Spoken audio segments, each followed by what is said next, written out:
विशुद्धि चक्र पराविद्याओं का नीले आभामंडल वाला केंद्र।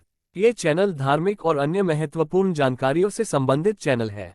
इस चैनल का किसी भी अन्य संस्थान, कोर्स आदि से कोई संबंध नहीं है। विशुद्धि चक्र पराविद्याओं का नीले आभामंडल वाला केंद्र। तंत्र विद्याओं से जुड़े दो चक्र होते हैं, मूलाधार और विशुद्धि।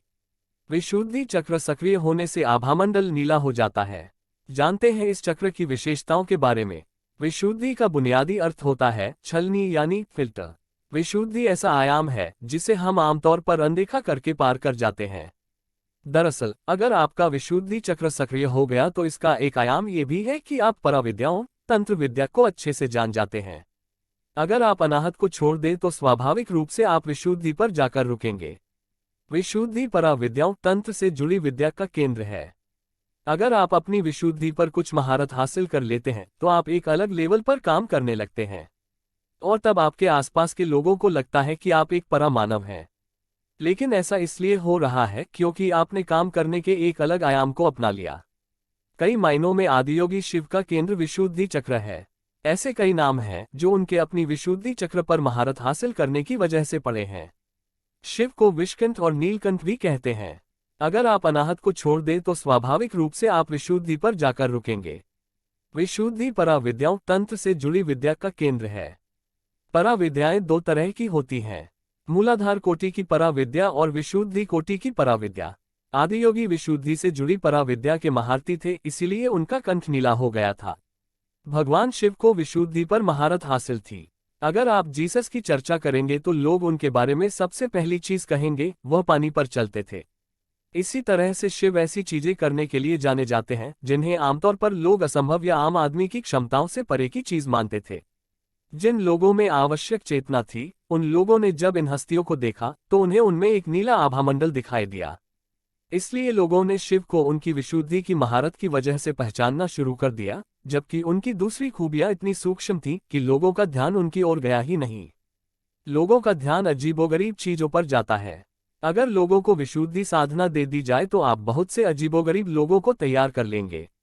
अगर कोई अपने आसपास की परिस्थितियों को रूपांतरित करवाना चाहता है तो इसके लिए विशुद्धि पर एक खास तरह की महारत हासिल करना बहुत जरूरी है। लेकिन व्यक्ति अगर पूरी तरह से विशुद्धि पर केंद्रित है तो फिर ऐसे व्यक्ति को सामाजिक ढांचे के बीच रख पाना थोड़ा मुश्किल है। आपने आदियोगी की कहानियां तो जरूर सुनी होंगी, जिसमें कभी वह पुरुष सौंदर्य का काफी तेजस्वी रूप नजर आते हैं तो कभी किसी और वक्त में वह काफी अजीबोगरीब दिखाई देते हैं। जब लोगों ने उन्हें विशुद्धि की अवस्था में देखा तो उस समय वह शमशान में थे, जहां वे जबरदस्त भयानक नजर आ रहे थे। उनके चारों तरफ उनके गण व हर तरह के विचित्र जीव थे। दरअसल जैसे ही किसी का विशुद्धि सक्रिय होता है वैसे ही उसके साथ एक चीज तो जरूर होगी, उसकी तरफ अशरीरी प्राणी व शक्तियां स्वाभाविक रूप से आने लगती हैं। विशुद्धि और नीला आभामंडल। जब कोई व्यक्ति विशुद्धि पर अपनी सारी एकाग्रता, फोकस स्थापित कर लेता है तो वह अपने चारों तरफ चटकीले नीले रंग का आभामंडल तैयार कर लेता है। इसीलिए भारत में अतीत में हुए सभी सक्रिय व सक्षम लोग नीली आभा वाले हुए। राम का रंग नीला था, कृष्ण का वर्ण नीला था, शिव तो थे ही नीले रंग वाले, क्योंकि अगर आप सिद्ध और सक्रिय दोनों एक साथ होना चाहते हैं तो आपको नीले आभामंडल की जरूरत होगी। इसका मतलब है कि आपके विशुद्धि को सक्रिय होने की जरूरत है। अगर ऐसा नहीं होगा तो आप सामान्य क्षमताओं से परे जाकर काम नहीं कर पाएंगे। इसलिए वे सभी नीली देह वाले हैं। उनकी नील वर्ण के पीछे वजह ये नहीं थी कि उनकी त्वचा सांवली या नीली थी। जिन लोगों में आवश्यक चेतना थी, उन लोगों ने जब इन हस्तियों को देखा तो उन्हें उनमें एक नीला आभामंडल दिखाई दिया। चूंकि देखने वालों ने उनके नीले आभामंडल को देखा, इसलिए उन लोगों ने उन्हें नीले शरीर वाला करार दिया और उसके बाद कलाकारों ने अपने चित्र में उन्हें सिर से पैर तक नीले रंग में पेश कर दिया। भारत में नीलवर्णी लोगों के बारे में काफी साहित्य मिलता है, क्योंकि नीले रंग का मतलब भावनाओं की मिठास व विवेक के साथ काम करना है। अगर भावनाओं की मिठास बहुत ज्यादा होगी तो आप दुनियादारी में उलझना ही नहीं चाहेंगे, क्योंकि तब आप जैसे हैं उसी में आनंद में रहते हैं। अगर आपकी बुद्धि और विवेक इस बिंदु पर पहुंच जाते हैं जहां आपको हर चीज पूरी स्पष्टता से दिखाई देती है, तो भी आप दुनिया में उलझना नहीं चाहते, क्योंकि आपको उलझने जैसा कुछ लगता ही नहीं। आखिर उलझने के लिए है क्या? इसलिए आप सबसे अलग हो जाते हैं। अनाहत और आज्ञा के बीच का चक्र। देखिए, अनाहत और आज्ञा के बीच में विशुद्धि होती है। अगर विशुद्धि चक्र सक्रिय होता है तो आप नील वर्णीय हो जाते हैं, तब आप में भावनाओं की मिठास होगी, आप में विवेक होगा, तब आप जिस तरह चाहे इस दुनिया के साथ खेल सकते हैं और इसके बावजूद इन सबसे निर्लिप्त दूर रह सकते हैं।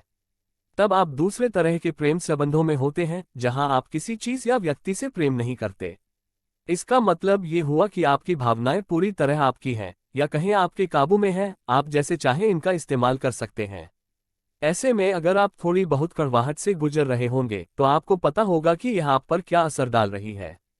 तो जाहिर है कि आप भावनाओं की मिठास को चुनेंगे। चूंकि आपके भीतर एक खास तरह की मिठास बनी रहती है, इसलिए कभी आप अच्छी बात बोलते हैं तो कभी कोई अच्छा काम करते हैं। आज के इस महत्वपूर्ण धार्मिक प्रकाशन को हम यहीं समाप्त करने की आज्ञा चाहते हैं। आप सबसे नम्र विनती है कि कृपया आप सब अपने अनमोल विचार हमें कमेंट बॉक्स में अवश्य लिखें। इस चैनल से आपको सनातन धर्म, हिंदू धार्मिक पुराणों, उपनिषदों, ग्रंथों, वेदों, बच्चों के लिए शिक्षाप्रद, मोटिवेशनल, नैतिक शिक्षा, बोध कथाएं, पौराणिक कथाएं इत्यादि और हिंदू देवी देवताओं से संबंधित ज्ञान और नई नई जानकारी प्राप्त होगी।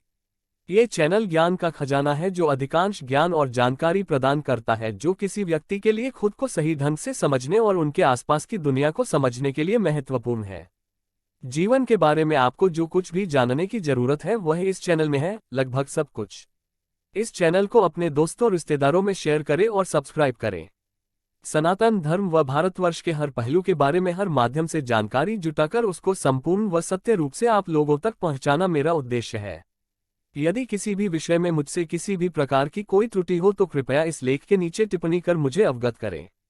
अच्छे विचारों को हम यहाँ प्रकाशित करते हैं। धन्यवाद।